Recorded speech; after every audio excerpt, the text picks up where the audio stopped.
J'ai découvert la vérité un soir où j'aurais mieux fait de rester chez moi. C'était une soirée normale, musique, rire, tout le monde détend. Je pars chercher un verre dans la cuisine, et là, depuis le couloir, j'entends des voix familières. Des voix que je connais par cœur. Mes amis. Ceux avec qui je sors chaque semaine, ceux à qui je fais confiance depuis des années. Ils parlent de quelqu'un. Ils rigolent franchement, ce genre de rire complice qu'on a quand on partage une blague interne. Je reste figé dans l'ombre sans faire de bruit, et là j'entends le mot. Un seul mot. Drôle. Je connais pas. Je reste encore quelques secondes à écouter, et le sens devient limpide. Gros et drôle. C'est moi.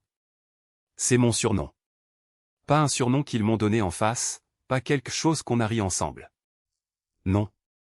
Un petit mot discret, glissé entre depuis on sait pas combien de temps, dans mon dos. Je suis rentré dans la pièce avec le sourire. J'ai rien dit. J'ai joué le jeu toute la soirée, à faire rire tout le monde, comme d'habitude. Comme le bon gros drôle que je suis. Le pire? Je sais même plus si je suis blessé ou si j'en ris moi aussi. Et vous, vous auriez fait quoi à ma place?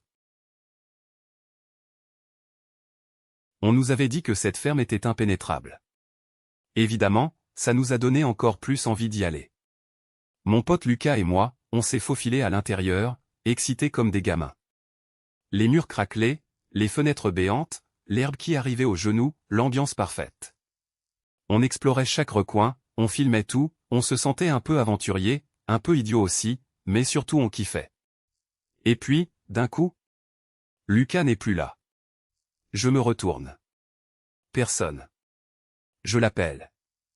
Silence. Mon cœur part en vrille. Je commence à paniquer pour de vrai.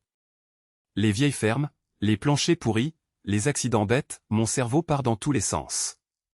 Et là, j'entends un bruit sourd, suivi d'un son que je vais pas pouvoir décrire sans que vous grimacez.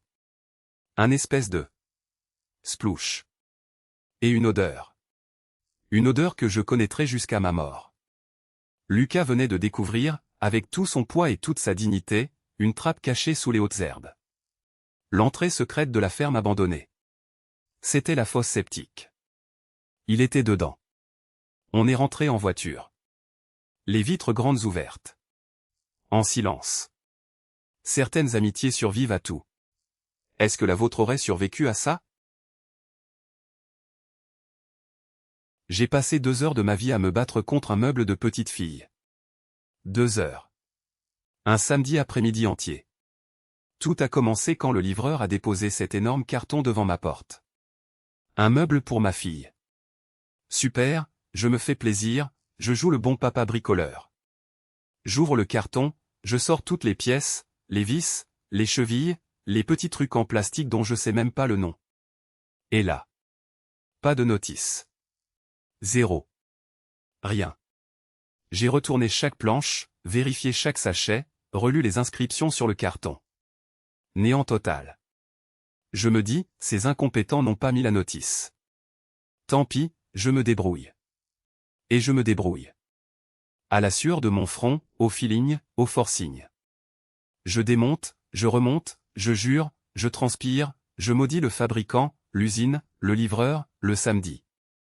Au bout de 2 heures interminables, le meuble est debout. Bancal mais debout. Je suis fier, épuisé, en nage. Je ramasse les cartons pour les mettre au garage. Je soulève le dernier.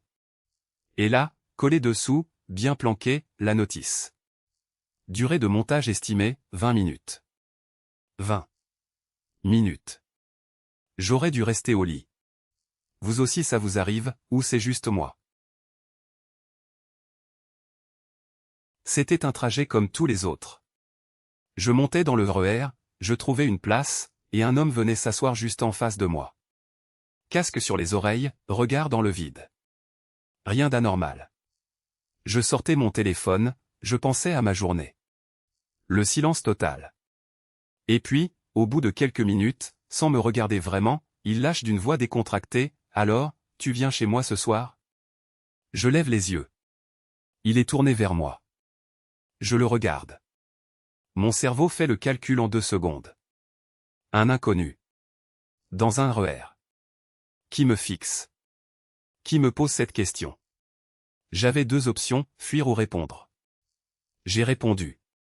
Froidement, clairement, le regard dans le sien, non. Un silence s'installe. Un silence lourd, gênant, le genre qui dure 3 fois trop longtemps. Il baisse les yeux. Il détourne la tête. Et là, je vois. Son téléphone. Collé contre son oreille, sous le casque. Il était en pleine conversation depuis le début. Il n'était pas en train de me draguer. Il parlait à quelqu'un d'autre. Complètement à quelqu'un d'autre. J'ai regardé par la fenêtre pendant tout le reste du trajet sans bouger un seul muscle. Vous auriez fait quoi à ma place?